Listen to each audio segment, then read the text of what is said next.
Hello friends, so today we're going to discuss the problem A from the latest educational code forces round 98, problem name robot program. So in this problem you are given a two-dimensional infinite grid. So as you can see, like there's a grid with coordinates 0 0 0 1 and so on, and you start at the coordinate 0 0 and you have to somehow reach the coordinate x y. And for reaching the coordinate, what you can do, you can move in any four directions you want. Okay, you can do like these 5 steps, which is like from ij you can do left, right, or up, down, or you can even stay on the particular cell. Now the robots want to reach the cell xy in a few commands as possible. However, he cannot execute the same command 2 or more times in a row. So which means that if he moves like left in the first command, he cannot move left in the second command. He has to do something else, or he can better stay at the same point.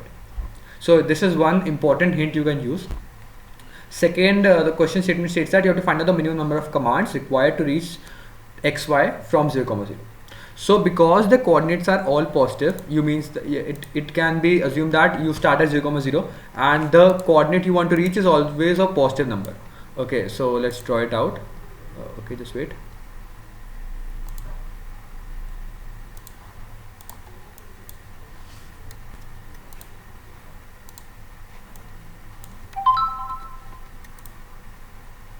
Okay, what is that is here?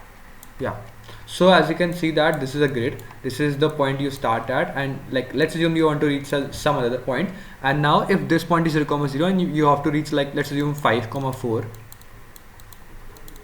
So it's always beneficial to do 5 steps here and like maybe and 4 steps up, because this is x coordinate is 5 and y coordinate is 4. But you cannot do consecutive lefts, or you cannot go consecutive up.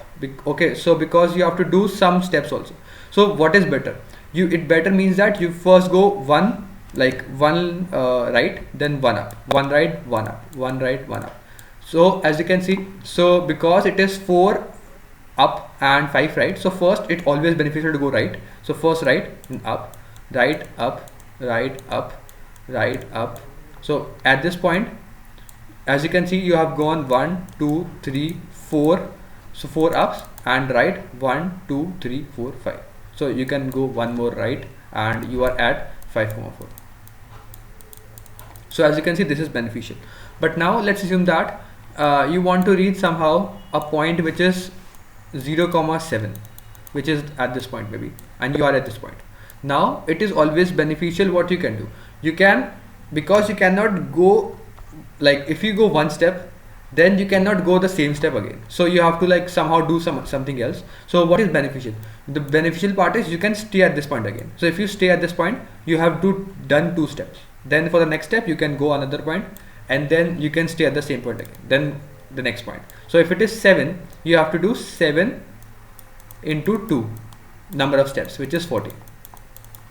Okay, so that's the whole trick for this problem. So now how you can code it out, you have to first see which is the minimum of them, because if you can see that the minimum of them is 4, so you can do 4 steps. Okay, so you can do 4 in the left direction and 4 in the up directions, and then one of them will be completed. So as you can see, like this is 4, so it will be completed, and the rest will have some more remaining. So because it is 5, it has some more remaining. The remaining can be like 5 6 7 8, anything. So because the remaining letters you have to do in a 2 by 2 jumps, as you can see, it can be seen that if you are at some point and you have to reach some other point, and for reaching that point you cannot do consecutive same operations, so you have to do one jump, then wait for 1 second. You can see that then you have to do 2 operations, then one more jump and stay at this point, one more jump and stay at this point. So or say just one more jump, and that is the answer. So that's the logic for this problem. I'll take out the code part now. So what you can do, you are given n and m, so you can easily find out the smaller of them, or because it like going to 5 4 or 4 5, it's just same. So it's just like you can swap them out if you want. If you don't want this, you can find out the minimum of them, because in the minimum of them, what you can do, you can always say that if you have to reach, like let's assume 2 7, so you can always do 2 steps, which is one step you can go up, then one step right, one step up, one step right. So you can reach the smaller coordinate first and then the rest of the coordinate, which is like 2,7. So you have to do 5 steps more, which is like you have done 2 steps in the left up part and the right part. So now the rest of the remaining is the larger one minus the smaller one. So as you can see that we have to first find out the number of steps I have done earlier, which is 2 into n, because the smaller is n, because I've swapped them out.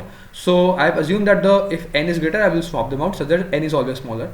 If n is always smaller, what I can do, I can find out the smaller one, which is n. So the number of steps I will do is 2 into n, such that I will go one right, one up, one right, one up. And then the left part is the larger minus minimum, so larger is m minus n. And then what you can see that if I have reached my final point, left means what is left. If left is 0, then the answer is just this answer. Else what I have to do, for the first part, because if there is only one left, what I mean by this is, let's assume I want to go 5, 4. So the minimum of them is 4. So 2 into 4, you can do 8 steps. And when you do 8 steps, what you will reach, you can reach 4, 4. Now you from 4, 4, you just need one more step to reach 5. So which is fine. If you just need one more step, you can just directly go one more step. But if you need 2 steps or 3 steps or 4 steps, then for the rest of the steps, you need 2 steps for one movement, which I've told you. For every jump, you require 2 steps. First to jump and then stay at the same point. Jump, stay at the same point. And that's what we are doing. If left is 1 only, then what you can do, answer will increase by 1 and left will subtract from 1. And then the rest of the left, because for the one left, if let's assume that 2 lefts are remaining, you have to do 2 more steps. So for the first step, you can just increment the answer by 1 and subtract your left. And for the rest of the left, you have to do a twice into left. Okay, I hope you get the point. And you have to just add all of this in the answer and just return out the answer. And that's the whole logic for this problem. I hope you get the intuition and the code itself. If you still haven't mentioned now, I'll see you next one. Keep coding. Bye.